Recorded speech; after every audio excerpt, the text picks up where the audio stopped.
সবাই আল্লাহ তাআলার নৈকট্যপ্রাপ্ত বান্দা হতে চান? আলহামদুলিল্লাহ, আমরা সবাই একমত যে আমরা আল্লাহ তাআলার প্রিয় হতে চাই, আমরা আল্লাহর আরো কাছে যেতে চাই। কিন্তু কোরআন আমাদেরকে কি করে আমরা আল্লাহর কাছে যেতে পারবো ওই গল্প শোনাবে। আলহামদুলিল্লাহ পড়ে।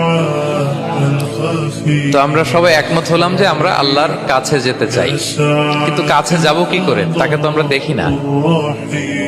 আল্লাহকে দেখা যায়? দেখেছেন কেউ কখনো? আওয়াজ করে বলেন, আল্লাহকে দেখেছেন কেউ? তো যাকে দেখি না তাকে কাছে যাব কি করে? একজনকে চিনি, চিনলেই না তার কাছে যাওয়া যায়, কি বলেন? আল্লাহকে দেখা যায় না। আল্লাহ বলেন, লা তুদরিকুহুল আবসার ওয়া হুয়া ইউদরিকুল আবসার ওয়া হুয়াল লতীফুল খাবীর। পৃথিবীর কোন চোখ আমাকে দেখে না, কিন্তু আমি সব চোখগুলোকে দেখি। তিনি দৃষ্টির আয়ত্তে নন, দৃষ্টি তার আয়ত্তে। তিনি দৃষ্টির আয়ত্তে নন, বরং দৃষ্টিগুলো তার আয়ত্তে। তাকে দেখা যায় না, কিন্তু আল্লাহ তাআলাকে দেখা না গেলেও তাকে অনুভব করা যায় কি যায় না? আল্লাহ তাআলা বলেন, তোমার অনুভূতি দিয়ে তুমি বুঝবে যে আমি তোমার বড্ড কাছে। যে আয়াত দিয়ে আমি শুরু করেছি, আল্লাহ তাআলা বলছেন, ওয়া ইযা সাআলাকা ইবাদি আন্নী ফাইন্নী করিব। নবী হে, আপনার উম্মতেরা যখন, আমার বান্দারা যখন আমার ব্যাপারে জিজ্ঞেস করে, আপনি বলুন ফাইন্নী করিব, আমি খুব কাছে। আল্লাহ কি দূরে না কাছে? সবাই বলুন, দূরে না কাছে? আল্লাহ বললেন, আমার বান্দারা যখন জিজ্ঞেস করে আমার ব্যাপারে, আপনি বলুন আমি ফাইন্নী করিব, আমি কাছে। উজিবু দাওয়াতাদ দাঈ ইযা দাআন। কেউ যখন আমার কাছে দোয়া করে চায়, আমি তার ডাকে সাড়া দেই। তাহলে এই আয়াত থেকে বুঝলাম আল্লাহ তাআলা কাছে। এখানে তো আল্লাহ কেবল কাছে বলেছেন, আরেকটা আয়াতে আল্লাহ বলেছেন আমি সবচাইতে কাছে।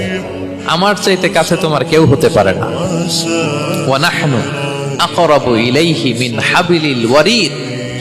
আমাদের এখানে গ্রীবাস্থ একটা ধমনী আছে, এই ধমনীটা কেটে দিলে মানুষ মরে যায়। আল্লাহ বলে, তোমার এই ধমনীর সাহারক তোমার যত কাছে, আমি আল্লাহ তোমার তার চাইতেও বেশি কাছে। হাবলুল ওয়ারিদের তাফসিরে বেশিরভাগ এসেছে এখানকার সাহারক। কেউ কেউ বলেছেন হাবলুল ওয়ারিদ মানে আমাদের স্পাইনাল কর্ড, মানে আমাদের শির দ্বারা। এটার চেয়ে কাছে আর আমাদের কিছু হতে পারে না। আল্লাহ বলে, তোমার শির দ্বারা তোমার যত কাছে, আমি আল্লাহ তোমার তার চাইতেও বেশি কাছে। তাহলে বুঝতে পারলাম, যদিও আল্লাহ তাআলাকে দেখা যায় না, কিন্তু তাকে অনুভব করা যায়। আর তিনি বলেছেন তিনি কাছে, ডাকলেই তিনি ডাকে সাড়া দেন। আমরা চাইলেই তার কাছে যেতে পারি। আমরা কিভাবে আল্লাহর কাছে যাব, নৈকট্যপ্রাপ্ত বান্দা হব, এটা নিয়ে আমরা কিছু আলোচনা করবো ইনশাআল্লাহ। আল্লাহ তাআলা পবিত্র কালামুল্লাহ মাজিদে আমাদেরকে জানিয়ে দিয়েছেন কিভাবে আমরা তার আরো কাছে যেতে পারি।